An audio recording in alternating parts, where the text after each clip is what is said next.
एक गांव में एक किसान रहता था। उसका गांव के बाहर एक छोटा सा खेत था। एक बार फसल बोने के कुछ दिनों बाद उसके खेत में एक चिड़िया ने घोंसला बना लिया। कुछ समय बाद चिड़िया ने वहां 2 अंडे दिए। उन अंडों में से 2 छोटे छोटे बच्चे निकल आए। वह बड़े मजे से खेत में अपना जीवन गुजारने लगे। किसान अपने खेतों की फसल की कटाई में लग गए। चिड़िया और उसके बच्चों का अब खेत छोड़ने का समय आ गया था। खेत में चिड़ियों के बच्चों ने किसान को बोलते हुआ सुना कि फसल कटाई के लिए अपने पड़ोसियों से पूछ लूंगा और उन्हें खेत में भेजूंगा। यह सुनकर चिड़िया के बच्चे परेशान हो गए क्योंकि चिड़िया कहीं गई हुई थी। जब वह वापस लौटी तो बच्चों ने उसे किसान की बात बताते हुए कहा, इतनी जल्दी नहीं बच्चों, मुझे नहीं लगता कि कल खेत में फसल की कटाई होगी। दूसरे दिन पड़ोसी खेत में नहीं आया और फसल की कटाई ना हो सकी। शाम को किसान खेत में आया।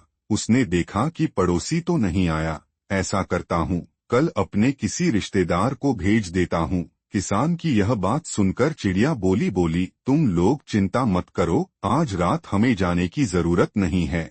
मुझे नहीं लगता कि किसान का रिश्तेदार नहीं आएगा।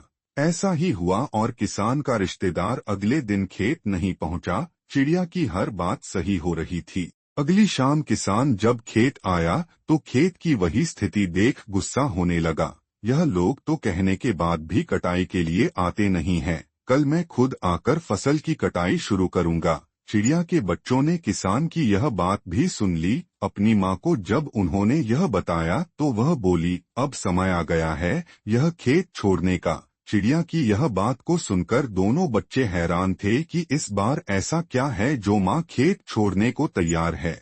उन्होंने पूछा तो चिड़िया बोली, बच्चों, पिछली 2 बार किसान कटाई के लिए दूसरों पर निर्भर था। दूसरों को कहकर उसने अपने काम से पल्ला झाड़ लिया था, लेकिन इस बार ऐसा नहीं है। इस बार उसने यह जिम्मेदारी अपने कंधों पर ले ली है। इसलिए वह चिड़िया और उसके बच्चे उस खेत से उड़ गए और कहीं और चले गए। इस कहानी से हमें यह शिक्षा मिलती है कि दूसरों की सहायता लेने में कोई बुराई नहीं है, किंतु यदि आप समय पर काम शुरू करना चाहते हैं और चाहते हैं कि वह समय पर पूरा हो जाए तो उस काम की जिम्मेदारी स्वयं लेनी होगी। दूसरे भी मदद उसी की करते हैं जो अपनी मदद खुद करता है।